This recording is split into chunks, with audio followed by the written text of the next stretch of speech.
What is up, fishing world? Trevor Wagner coming at you again. It's Tackle Tip Tuesday.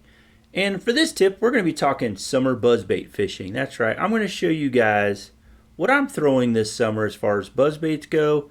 I might not know all the names of them as far as who I got them from. There are a couple I know, mainly because it's printed on there, and a couple I remember from when I bought them. But we're going to go through what I'm throwing this summer for buzzbaits, which ones I'm going to switch out on. Then I'm going to show you a little tip when you're rigging your buzzbait that might help your line from not slipping as much. So let's go ahead and jump right into summertime buzzbait. All right, so first I'm going to show you my rod and reel, get that out of the way, then I'll kind of show you some of the different buzzbaits that I'm going to be throwing. So I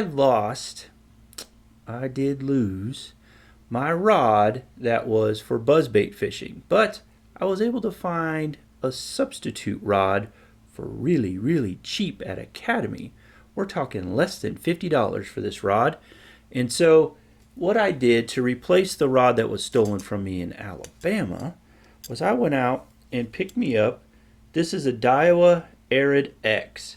Now it's a 7-foot heavy fast action.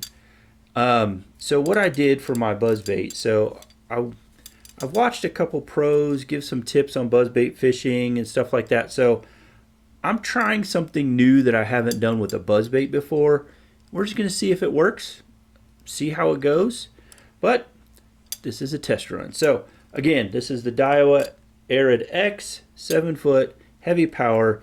It is actually rated for lures 3/8 to 1.5 ounce. So this could throw some heavier buzzbaits that I have and stuff like that if I put trailers on them and things along those natures. And I have this paired with my Shimano. It's the XT, it's the 150.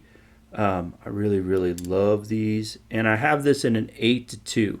Okay, so with buzzbaits, you want a really fast reel because as soon as it hits the water, you want to start cranking, get that buzzbait on plane, and let it start going without having to fight to get it to the top and go. You need something a little bit faster when you're reeling in. And so I went with that Shimano XT 150 in the 8-2 ratio. So I think it's going to work out great.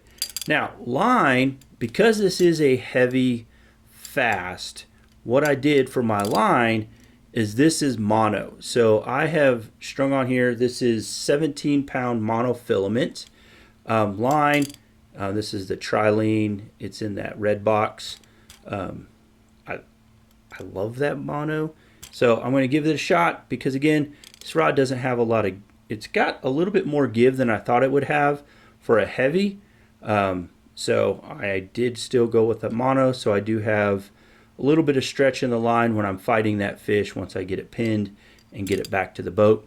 So that's what I'm going to be testing this summer is this new rod paired up with this reel, running straight mono, no braid to leader like I normally do, but straight mono. And we're going to see how it works because I love buzzbait fishing and I like trying new things. So we're going to give this a shot.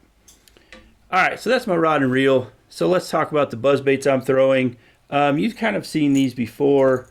These are tri-wing. These are done by Strike King. I took a skirt off of this one, turned it into a little tri-wing buzz toad to go. The reason I really like these tri-wings that are here is I can really slow roll these when I'm fishing. So I could cast it out and it's a smaller profile and I could slow roll that back to me and it stays up on plane really, really nice. Has a nice gurgling, has a nice squeal as it's coming across. But again, it's in that smaller profile, but I could sit there and slow roll it back in. Whereas if you want to slow roll a buzzbait, a lot of times you have to have something with a huge blade on it. Well, sometimes the fish that I'm going for, maybe they don't want something that big and they need something a little smaller. And that's where those tri-wings really fit in. It allows me to have that smaller profile and slow roll it back in. So it works really, really good. All right, next up, speaking of toad stuff, you know you got to have some buzz toads tied on. So again, I have two different buzz toads. I have one in the green, one in the black and green pumpkin. As they sit there, again, no skirts. They're just buzz toads. I like these guys. Listen to that squeal. Listen to that squeal. Oh yeah, really good squeal on these guys. I really do like these buzz toads. So again, I'll be tying these on as well. All right, next up, when I do need that big profile where I could slow roll it and go, well, that's where Booyah comes in. That's right, I got these big old Booyah ones. Now the thing I like about these is they actually hit the head of the buzzbait as it's spinning around. So it's got a good squeal and it kind of clacks against itself.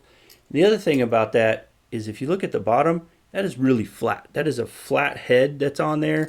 It kind of helps it hold it high in the water column so it's not dragging down. It's kind of head up. And if you notice, it's really far back. So you got this really stout hook that sits pretty far away from the blade. So when the bass hits it, you can get a good hookup ratio. I really, really do like these Booyahs. All right, so that's pretty much, oh, one more buzzbait. So again, this one I've used a lot. You can kind of see, if you can look, it is chewed up. Again, this is a little bit smaller buzzbait. It's not a big buzzbait, but again, that hook point is real far in the back, little smaller profile of a regular buzzbait. Again, really, really like this guy too. He'll be in my summer collection as well. All right, so let's talk about the tip that I want to show you. All right, so in a buzzbait, you see you have your little bend right here, right? The R bend that sits up there on your buzzbait. And you know, you tie your knot here and your knot sits there. Most of the time that's pretty good. But sometimes that knot can kind of slip sometimes. It might slip up here to the R bend. It might start sliding down here. And so what I do, there's a couple different things I do to keep that knot on the top of there. And so one, I'm going to show you on this other Booyah one. So if you look real close right here, what I've done on this one is that is a bread tie. So I took a bread tie, twisted it on here, and cut it. So therefore it's not the whole bread tie, it's just a small piece of it, but it allows it to sit, so you see it doesn't move off, and I put the line tie on there and it stops the line from moving up your buzzbait. Works really, really well. So that's one way you could do it. The other thing is, you can get these, I know it's really, really tiny, you could buy these little itty bitty O-ring bands, and you can actually put these on here as well. You just kind of pop it right over it so it sits like so, and then you have a little band that's on there as well, and that keeps your knot in place. And if you want to go cheap and you don't want to buy these bands that are made for it, well, you could go to a Dollar Tree, Dollar General, Walmart, somewhere like that, and go to the hair section, and you could buy these. So this is 700 rubber bands. They're the snag-free rubber bands, and they're these little itty-bitty clear rubber bands. Okay, it's kind of really, really hard to see, but it's a clear rubber band. And you just take this rubber band and you just twist it on here till it's nice and tight. Oh, sorry, I guess it'd help if I show you what I'm doing. Just twisting it on, just a couple twists, and there's ones of different size that you could get. Again, I just borrowed these from my wife to show you, but now you can see I have a clear band on there, nice and snug, so I can tune my line tie, and it keeps that line tie in place. All right, guys, that's it. Man, it is summertime. Well, late spring, summer. Water temperatures are hot. Buzzbait bite is on fire. So I hope, just again, I'm testing a new rod and reel. Showed you a quick little tip about keeping that line tie on there without it sliding around. Just different things you could use. Some of it you might have lying around the house to help you out. All right, guys. With that said, that's Tackle Tip Tuesday. And with that, we're going to wrap it up. So, like and subscribe. Guys, I want to thank you so much for those of you who've been watching. I am now well over 100 subscribers. Just warms my heart that people are actually out there watching me on my fishing journey. So with that, thank you guys so much for watching. And if you can, comment down below. What are some tips or tricks that you use for your buzzbait when you're out there summertime buzzbait fishing, or anytime you're buzzbait fishing? What are some tips or tricks that you have? Comment that down below. With that said, guys, the weather's nice. Get out and fish if you can and catch some bass. All right, guys, until next time.